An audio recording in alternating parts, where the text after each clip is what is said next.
Mes chers compatriotes, congolaises et congolais, je vous salue au nom de la jeunesse congolaise. Une année vient de commencer et à travers elle débute une nouvelle décennie avec toute la force de la symbolique qui s'y rattache.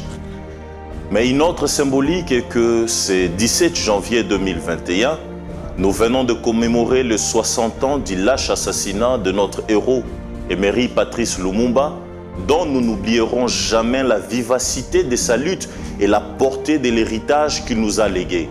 Celui d'une jeunesse affranchie, consciente de sa mission et responsable de son avenir. L'année qui vient de s'achever a été marquée par l'apparition de la Covid-19. Cette pandémie a endeuillé de nombreuses familles à travers le monde et c'est y compris dans la communauté congolaise d'ici et d'ailleurs.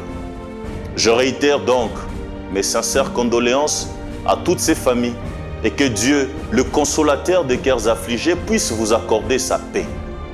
Mes chers compatriotes et jeunesse contemporaine, conscient de la responsabilité qui est la nôtre, je me suis senti profondément poussé à me livrer pour la première fois à cet exercice de m'adresser à vous, sans prétendre m'octroyer une quelconque épithète, mais en mesurant la responsabilité qui est la mienne au milieu d'une jeunesse en pleine mutation, avec et au nom de laquelle nous avons mené à certains égards un noble combat ces 10 dernières années.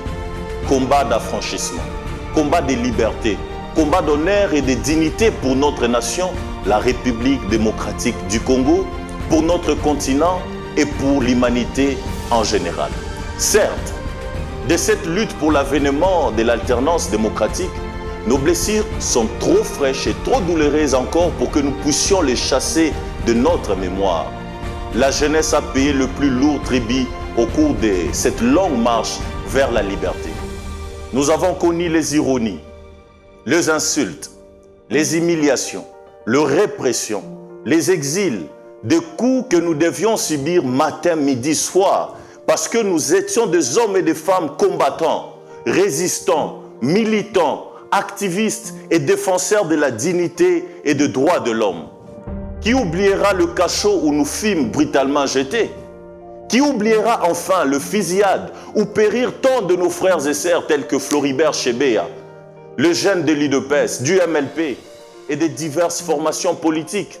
Qui oubliera Rossi Mukendi, Luc Kouloula, Thérèse Kapangala, Éric Bokolo et tant d'autres anonymes victimes des odieux assassinats parce qu'ils ne pouvaient pas se soumettre et qu'ils ne voulaient pas se soumettre à un régime illégal, illégitime et d'injustice. D'ailleurs, pendant que je vous parle, Dorcas Makaya, qui fut évacuée en Afrique du Sud après avoir reçu une balle au mâchoire le 31 décembre 2017, ne sait plus poursuivre ses soins et elle est abandonnée par manque de moyens. C'était ça pour nous, les prix à payer pour répondre à l'écho de la voix de la conscience qui traduit le célèbre maxime de Frantz Fanon.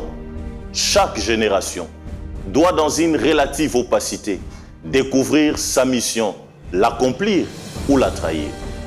Chers héros de notre génération, vous avez coloré de votre sang le sol congolais. Vous avez prouvé à la face du monde que la beauté de l'avenir du Congo ne pourra qu'être l'œuvre de Congolais et surtout de jeunes.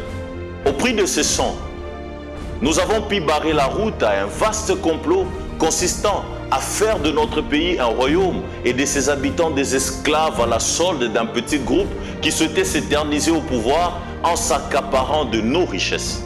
Dans la douleur et bien que dans la controverse, nous avons pu arracher la non-candidature du président sortant et une toute première alternance politique lors des élections du 30 décembre 2018.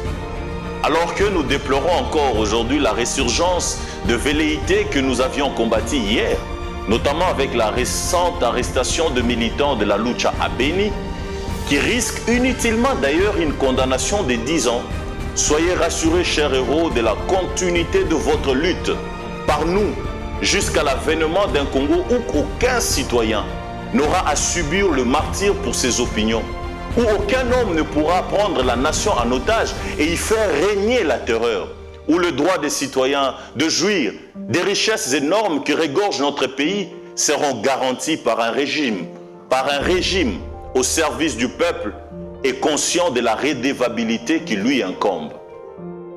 À l'aube de 2019, nous avions tous constaté la prise en otage des institutions du pays par le FCC, faisant ainsi perpétuer les systèmes de prédation incarnés par le régime Kabila.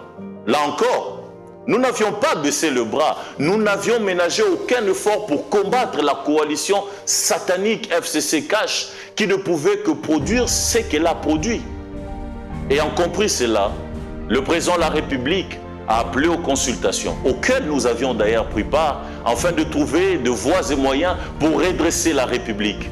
Au-delà de certaines failles, de certaines imperfections et difficultés, il se dégage dans le chef du président de la République une très grande volonté de sortir notre pays du gouffre. Cela requiert le soutien de tous. Et je salue personnellement différentes initiatives prises par lui dans ce sens-là.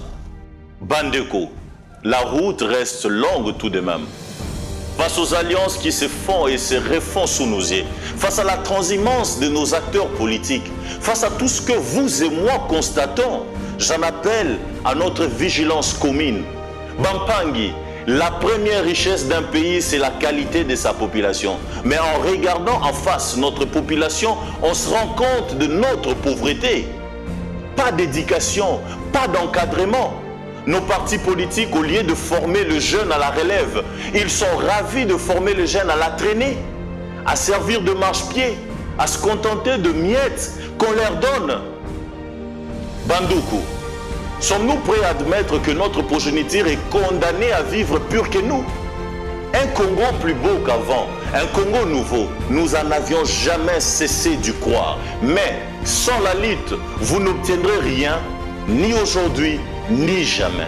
Et pour cela, quelque chose en nous nous dit que le temps est bien arrivé malgré tout.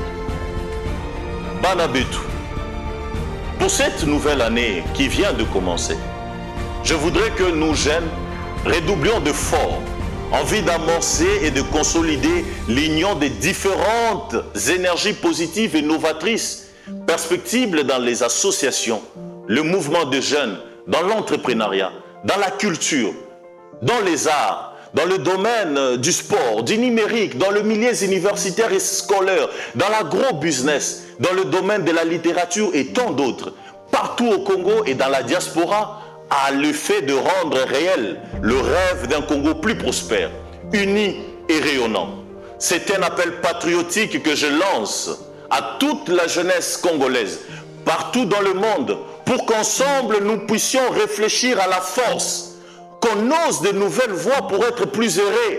Je pense que nous devons oser inventer l'avenir.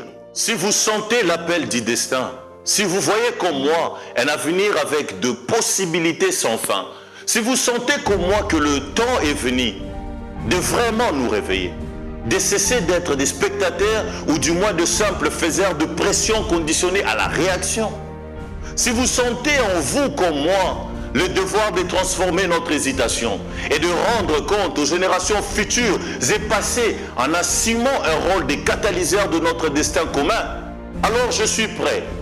Je suis prêt à marcher avec vous. Je suis prêt à travailler avec vous. Ensemble, nous finirons le travail pour entrer dans une nouvelle ère de liberté dans notre cher et beau pays. Syndicat Dokolo de triste mémoire. Avait-il tort lorsqu'il disait que notre force, c'est l'unité dans la diversité? S'était-il trompé? Il nous revient donc à tous de nous inscrire dans une vision commune que nous pouvons développer et approfondir en prenant en compte les attentes des uns et des autres pour que la jeunesse congolaise soit réellement co-actrice de sa destinée en jouant pleinement son rôle à tous les niveaux dans la sphère des décisions du pays et du contrôle citoyen. Car nous avons la responsabilité morale de nous assurer que c'est pourquoi nous nous sommes battus et continuons à nous battre. C'est fait de la manière dont nous l'avions pensé. De ce fait, plus rien comme avant est lancé comme une expression qui déterminera notre état d'esprit collectif au-delà de nos mouvements et de nos associations respectives. Dorénavant, plus rien comme avant, constituera notre socle philosophique et notre source de motivation et d'action. Un hashtag et de pages sur Facebook et Twitter seront lancés sur les réseaux sociaux dès ce jeudi 21 janvier 2020 pour identifier et créer une très grande communauté de mouvements, des associations, des citoyens et de jeunes en particulier qui croient comme nous que le moment est venu d'agir autrement pour que plus rien ne soit comme avant. Chers jeunes, en nous se trouve l'énergie, la créativité, l'imagination et la force capable de faire rebondir la nation vers le progrès et de faire de ces pays un endroit où il fait exactement beau vivre. Que personne, alors personne, ne nous utilise comme tremplin vers ses intérêts égoïstes cette année et cette décennie. Plus rien comme avant à Béni, plus rien comme avant de l'Est à l'Ouest de la RDC, plus rien comme avant du Sud au Nord de la RDC, plus rien comme avant au centre de l'Afrique, au centre du monde. Tels sont mes vœux pour nous en ce début de l'année 2021.